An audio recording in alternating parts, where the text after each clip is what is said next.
Hello दोस्तों, आज हम बात करेंगे क्या खून पतला करने की दवाई नलियों के ब्लॉकेजेस को खोलती हैं।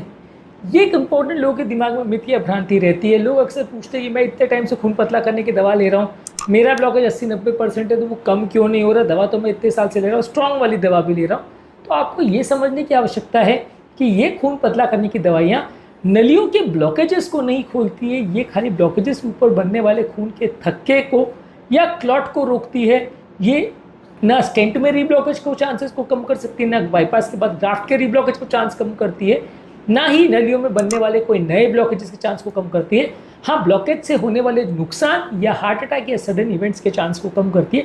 इस एस्पेक्ट को आज डिस्कस करेंगे शॉर्ट में। टॉपिक को जानने से पहले जो लोग हमारे चैनल पर नए हैं उन्हें रिक्वेस्ट करूँगा कि चैनल को सब्सक्राइब करें, वीडियोस को लाइक करें, शेयर करें, फॉलो करें, कमेंट करें, पूरा देखें। टॉपिक इंपॉर्टेंट है इसलिए इसे एंड तक देखिएगा। चलिए शुरू करते हैं इंपॉर्टेंट वीडियो।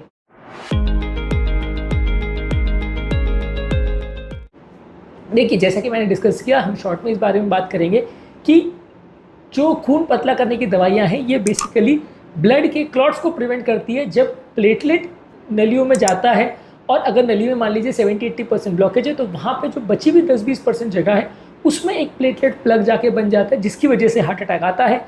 यूजली नॉर्मल नलियाँ या जिनको 0% ब्लॉकेज हो उनको हार्ट अटैक आने का चांस कम रहता है, क्योंकि वहाँ ब्लड के बहने के लिए जगह ज़्यादा है। तो वहाँ बहुत बड़ा खून का थक्का अगर बनेगा और कोई ऐसा इवेंट होगा तो ही वहाँ क्लॉट बनेगा। और ये क्लॉट कब बनता है?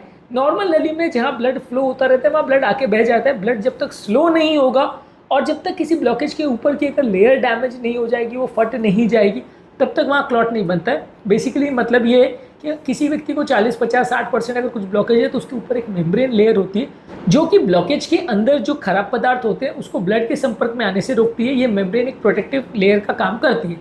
किसी कारणवश जब फ्रिक्शन होता है तो ये मेम्ब्रेन फट जाती है और अंदर का मटेरियल बाहर आता है, जिसके ऊपर ये प्लेटलेट प्लग बनता है और वो प्लेटलेट जो है और साइटोकाइंस बनाता है और प्लेटलेट आके चिपक जाते हैं। इसलिए वो पर्टिकुलर जगह पे अटैक आने का चांस ज़्यादा होता है। जितना ज़्यादा सीवियर ब्लॉकेज होगा उतना ज़्यादा क्लॉट बनने का चांस ज़्यादा होगा। मान लीजिए किसी को 95% ब्लॉकेज है, 5% की जगह ज़्यादा है, तो वह ब्लड फ्रिक्शन ज़्यादा करेगा, क्योंकि वहाँ पे सिर्फ 5% जगह में से उतने ही ब्लड को निकलना है जितना नॉर्मल नली में से निकलना होता है। तो ब्लड में घर्षण ज़्यादा होगा। जैसे आप इसी पाइप को अगर नॉर्मल रहता है तो उसमें फ्लो जो है नॉर्मल जाता है, उसकी स्ट्रीम जो है बहुत फास्ट नहीं जाती। जैसे जैसे आप दबाते चले जाते तो फ्रिक्शन बढ़ते जाता है, फोर्स बढ़ते जाता है, और एक स्टेज ऐसे आता है कि ब्लड या फ्लो पानी का रुक जाता है जब आप पाइप को बहुत ज़्यादा कंप्रेस कर देते हो, 100% दबाए तो मान लीजिए आपने पाइप को 95% दबाया तो 5% में से उतने पानी की धार को निकलना है, तो बहुत ज़्यादा फ्रिक्शन होगा, बहुत ज़्यादा टर्बुलेंट फ्लो होगा।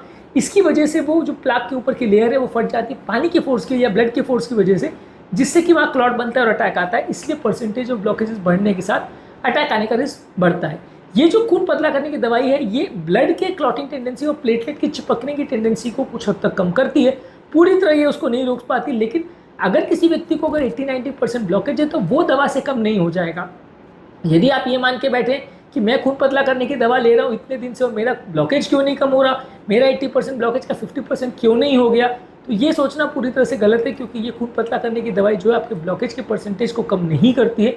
ब्लॉकेज का परसेंटेज थोड़ा बहुत कोलेस्ट्रॉल कम करने वाली दवाओं से उसमें फ़ायदा मिल सकता है, लेकिन अगर उसमें फिर भी टेंडेंसी ये है कि उसमें क्लॉट बन सकता है तो वो फिर भी बनेगा। अगर आप खून पतला करने की दवा लोगे, ब्लॉकेज कम करने का जो प्रोसेस है वो कोलेस्ट्रॉल कम करने वाली दवाओं से होता है, लेकिन ये कोलेस्ट्रॉल कम करने वाली दवाई भी ब्लॉकेज को बहुत ज़्यादा कम नहीं कर सकती। ये उसके परसेंटेज को 2-5% रिडक्शन कर सकती है, जो कि ट्रायल्स में प्रूव हुआ है। मान लीजिए 80 है तो उसका 75-78 जितना हो जाएगा।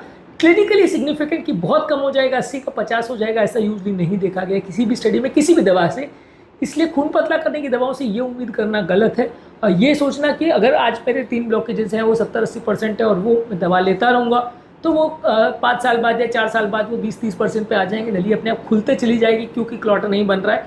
ऐसा नहीं है। दवा आपके क्लॉट के चांसेस को या ब्लॉकेज के चांसेस को कुछ हद तक कम कर सकती है, ब्लॉकेज बढ़ने के चांसेस को कुछ हद तक कम कर सकती है, लेकिन पूरी तरह से उसे रोक नहीं सकती।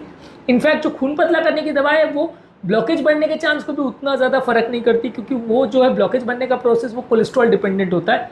वो स्टैटिन से ज़्यादा उसमें थोड़ा बहुत फर्क मिलेगा, लेकिन ब्लड थिनर से उतना ज़्यादा फर्क नहीं मिलेगा। तो इसलिए ब्लड थिनर्स का सिर्फ और सिर्फ एक पर्पज़ है कि वहाँ पे प्लेटलेट प्लग ना बने, अटैक ना आए, अटैक का रिस्क कम हो जाए।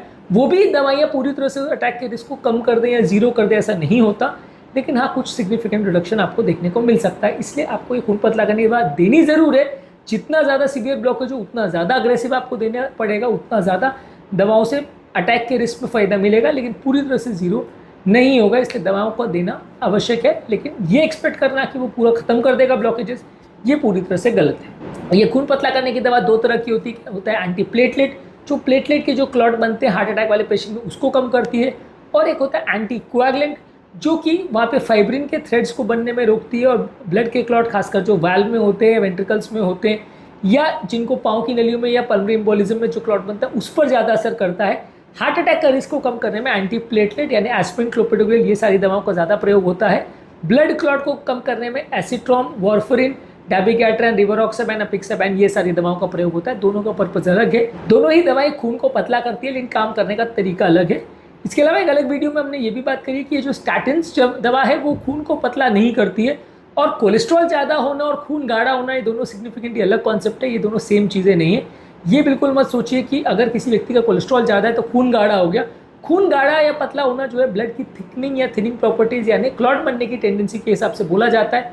कोलेस्ट्रॉल ज़्यादा होना या कम होना वो ब्लड थिनिंग में नहीं आता, वो बेसिकली कोलेस्ट्रॉल जमा होने की टेंडेंसी कितना है, ब्लॉकेज बनने की टेंडेंसी कितना है, वो निर्धारित करता है, ना कि खून गाढ़ा या पतला होने को निर्धारित करता है। तो ये दोनों अलग तरह के कॉन्सेप्ट है। कोलेस्ट्रॉल को कम करने के लिए आप स्टैटिन्स दवाई का प्रयोग करते हैं। कोलेस्ट्रॉल को डिपोजिशन ये नली में जमा ना हो उसको कम करने के लिए भी स्टैटिन्स, या कोलेस्ट्रॉल कम करने की बाकी मेडिसिन जैसे फिनोफिब्रेट्स है या इजेटिमेब है, बेम्पेडोइक एसिड, इनका प्रयोग करते हैं।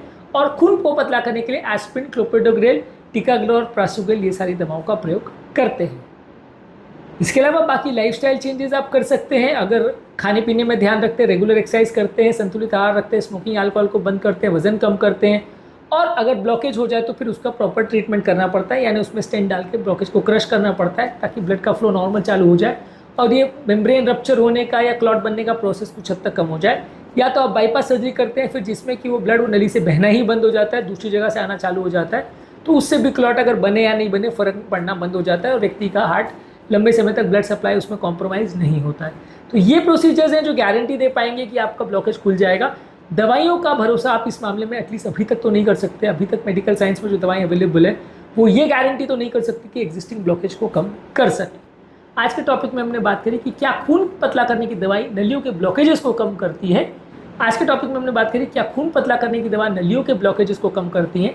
इसके अलावा खून पतला करने की कौन कौन सी दवाएं आती है, किस किस तरह से काम करती है, और कौन कौन से नेचुरल खाद्य पदार्थ हैं जो खून को गाढ़ा या पतला करते हैं, इस पर हमने अलग वीडियोस किए, इनको जरूर चेकआउट करें। टॉपिक एंड करने से पहले जो लोग हमारे चैनल पर नए हैं उन्हें रिक्वेस्ट करूँगा कि चैनल को सब्सक्राइब करें, वीडियोस को लाइक करें, शेयर करें, फॉलो करें, कमेंट करें।